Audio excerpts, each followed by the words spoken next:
Hello guys! Magandang araw po sa inyong lahat! Andito na naman ako sa harap ng camera para na naman magbigay ng isang impormasyon na baga hindi nyo pa nalalaman. Pero paalala lang po, ang lahat na aking mga tatalakayin ay pawang mga nasa liksik ko lamang at ang iba naman ay aking mga karanasan. At hindi po ako nagbibigay ng kahit anong medical na payo at mga gamutan o mga reseta dyan.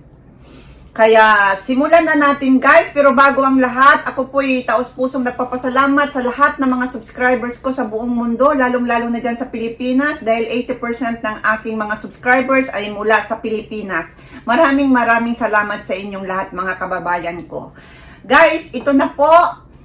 Ang topic natin ngayon ay tungkol naman sa kung hanggang anong edad ng lalaki ang pwedeng tigasan pa o kakayahang magkaroon ng ereksyon sa kanyang ari. So yan po yung pag-uusapan natin ngayon, no? Kasi meron akong isang subscriber na nagtatanong kung hanggang anong edad ba raw na pwede pang titigas si Manoy. Kaya yan po yung ginawan ko na lang ng video, no? So guys, sa pangkalahatan, ang mga lalaki ay maaring magkaroon ng ereksyon sa ari sa anumang edad, mula sa teenager hanggang sa pagtanda. Gayunpaman, may mga factor na maaring makaapekto sa kakayahan ng ereksyon sa ari sa mga lalaki habang sila ay nagkakaroon ng edad. So guys, no, yan po yung pag-uusapan natin ngayon at ilan sa mga ito ay ang number 1, pagbaba ng antas ng testosterone na tinatawag, no, sa katawan habang ang lalaki ay nagkakaroon ng edad. Ang antas ng testosterone, ang pangunahing hormone ng kalalakihan, ay maaring magbabago at pagbaba ng antas ng testosterone ay maaring makaapekto sa libido at kakayahan ng ereksyon ng ari ng isang lalaki. So yan po yung number 1 guys, no, na pagbaba ng antas ng testosterone na tinatawag sa katawan. Kaya habang nagkakaedad ang tawag dito, ang isang lalaki ay nagbabago rin ang kanyang antas sa testosterone sa kanyang katawan o pangunahing hormone ng kalalakihan, no? So yan po yung number 1, ang pagbaba ng antas ng testosterone. Ang number 2 naman ay kalusugan. Ang mga kondisyon sa kalusugan tulad ng diabetes, hypertension at iba pang mga sakit na maaring makaapekto sa daloy ng dugo sa katawan, kabilang si Manoy. Ito ay maaring magdulot ng pagkabawas ng kakayahan na mapanatili ang tigas ni Manoy. So, yan po yung pangalawang na pagbabago, no, sa katawan habang nagkakaedad. So, yung kalusugan, no, isa po yan na magbabago na siya, na hindi na siya masyadong tumitigas, hindi na siya masyadong tumatayo, o ano pa man yung mga nararamdaman ng isang lalaki dahil sa isang kondisyon ng kalusugan, no, na halimbawang may sakit siya na diabetes, no, o hypertension, no, kaya yung daloy ng dugo ay hindi nakakarating doon mismo sa kay Manoy, hindi po siya nakakarating kasi alam nyo guys, ang pinaka problema talaga niyan is yung dugo na hindi makadaloy doon sa ng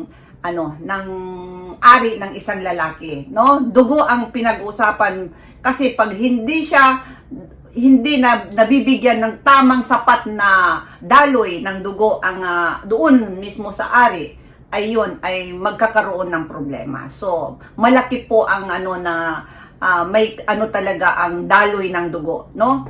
So, yan po yung number 2, ang kalusugan. At ang number 3 naman, na stress at emotional na kalusugan naman ito. Ang stress, depression, at iba pang mga issues sa emotional na kalusugan ay maaring makaapekto sa kakayahan ng lalaki na magkaroon ng ereksyon sa ari o yung pagtigas o mapapapanatili ang tawag dito, ang pagtigas niya. So yan po yung erection, no? So yan po yung number 3 na stress at emotional na kalusugan. Yan po yung mga pagbabago na mangyayari. Kasi alam nyo guys, sinabi ko na nga dito sa na ang kakayahan ng isang lalaki na magkaroon ng ereksyon sa kanyang ari ay panghabang buhay, sa buong buhay, no? Ngunit yun na nga, maaring magkaroon ng mga pagbabago sa tagal at kakayahan habang siya ay nagkakaedad. Yan po guys, wala pong tawag dito.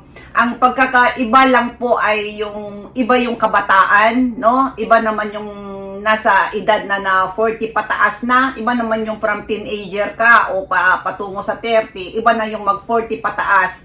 So, dahan-dahan na pong may mga pagbabago, no? Pero tandaan natin sa aking pagsaliksik, tawag dito, kung walang karamdaman ang isang lalaki, kahit po ay siya'y nasa edad na mataas, basta masigla siya, ang kalusugan niya ay mabuti, talagang pa rin, may kakayahan pa rin niya siyang makipagtalik, no? Pero yun na nga ang sinabi ko kanina na yung kakayahan niya at yung tagal, no? Kung gaano siya katagal makikipagtalik, kung gaano katigas yung piston niya, yun na yun. May pagkakaiba doon sa kabataan at saka may edad. Pero kapag healthy, kahit may edad na, nakakayanan niya pa rin. So, ang problema nga doon is yung meron kang mga nararamdaman kapag meron ka ng edad. Hindi lang po sa mayroong edad, kundi kahit sa kabataan guys, kung hindi natin mapapanatili ang ang kalusugan natin, kahit sa mga may kabataan pa, meron tinatawag na impotence din, no? Na yun na nga, erectile dysfunction na tinatawag na hindi tumatayo man siya pero hindi niya napapapanatili habang nakikipagtalik sa kanyang mga mahal sa buhay. So yun po yun. Kaya malaking factor talaga ang kalusugan, no? Na yun na nga dahil sa dugo, sa daloy ng dugo. So yan po yung number 3. At ang number 4 naman natin, ito na nga, no? Yung lifestyle natin. Dito malaking ito maambag sa talagang ng lalaki, ng piston ng lalaki, no? Ang lifestyle, ang sobrang pag-inom ng alak, paninigarilyo, mga bawal na gamot at hindi malusog na pamumuhay ay maaring magkaroon ng mga negatibong epekto sa sirkulasyon at hormonal imbalance na nauugnay sa erectile dysfunction. So yun na nga yung sinasabi ko guys, na kailangan kung meron tayong mga sobra-sobra naman yung kagaya na nga yung pag-inom ng marami, paninigarilyo. Ilang beses ko na po itong binabalik kasi marami po akong mga subscribers na hindi ko na lang banggitin na nagtatanong talaga sa akin na tungkol dito. So, ang ibig sabihin, maraming namang problema talaga, no? Kasi puro sila mga kababayan natin. Kaya, yan. So, yun lang po ang magiging advice ko dahil hindi po ako nagbibigay ng mga gamutan, kundi yung lifestyle, baguhin lang po natin. Hindi ko rin po sinabing hindi na po kayo uminom, hindi na rin kayo manigarilyo. Ano na lang, gawin nating half-half. Counting bawas, no? Kasi sino ba naman ako sabihin kung ihinto nyo yung mga ninyo, yung mga interest ninyo, no? So, yan po yung number 4 is yung lifestyle.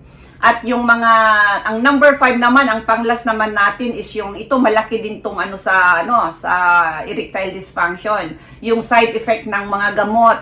No, ang ilang mga gamot tulad ng mga gamot para sa high blood pressure, depression at iba pang mga kondisyon ay maaring magdulot ng side effect sa kanyang ari. So, yan po kung halimbawa meron tayong mga iniinom na mga gamot na yun na nga para sa high blood pressure o sa mga diabetes na yan, malaking tendency na magkakaroon ng side effect, no? So, alam nyo na rin siguro guys, kung halimbawang umiinom kayo ng gamot, kung anong mga karamdaman ninyo, tapos hindi nyo napapapanatili yung tigas ng ninyo, ay alam nyo na yun, baka iyon sa gamot ninyo. Kaya, kung halimbawang galing sa doktor yung gamot ninyo, pagpunta ninyo, ano nyo na lang, i-relate nyo na lang na ganito ang nangyayari. Wag po tayong mahiya. Wala pong hiya-hiya kasi ang mga doktor kahit anong mga sakit natin, hindi po yan sila hindi po nila tayo yung dinidiscriminate o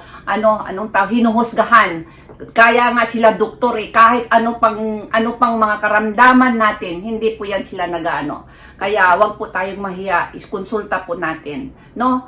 Pwede rin nating ikonsulta sa kanila dahil ang iba kasi lalo na tayong mga Pilipino mahiyain sa mga ganitong mga di ba? Sa ganitong mga bagay-bagay. Kaya nga po ko napili itong niche na ito dahil alam ko na maraming mga kababayan natin na nahihiya sa mga bagay-bagay, lalo na sa sexual, lalo na sa mga kung ano-anong mga sakit, no? At least meron kayong makita dito na mabasihan nyo lang sa aking through my information lang, no? Sa mga information ko lang po na nasaliksik, no? At saka dito lang galing lang din yan dito sa Medical Japanese Encyclopedia ko po, no? So, information lang po, hindi po ako doktor. Kaya yan po ang natin, no? Yung side effect ng mga gamot. Kaya kung halimbawang meron kayong iniinom na gamot, pwede niyong ikonsulta kung yun ba ang dahilan ng ng hindi na pagtigas ng ninyo. Kasi guys, dalawang uri po ang meron po yung yung hindi na tumitigas, hindi tumatayo pero pansamantala. Pero yung panghabang mahabaan na talaga ay meron na rin yung meron na yung ibang tawag dito, ibang meaning na kung bakit hindi na tinatayuan, no? So, pwede na tayong magpakonsulta sa mga doktor, mga espesyalista sa urologist, no? Sa ihi, yung doon sa daanan ng ihi na doktor. So, ayan guys, sana nagustuhan nyo ang aking ang aking topic ngayong araw na ito. At doon sa hindi pa nakapag-subscribe, humingi po ako sa inyo ng kaunting pabor na i-subscribe ang aking channel. Paki-click na rin ang notification bell para sa susunod kong mga video ay ma-updated po kayong lahat.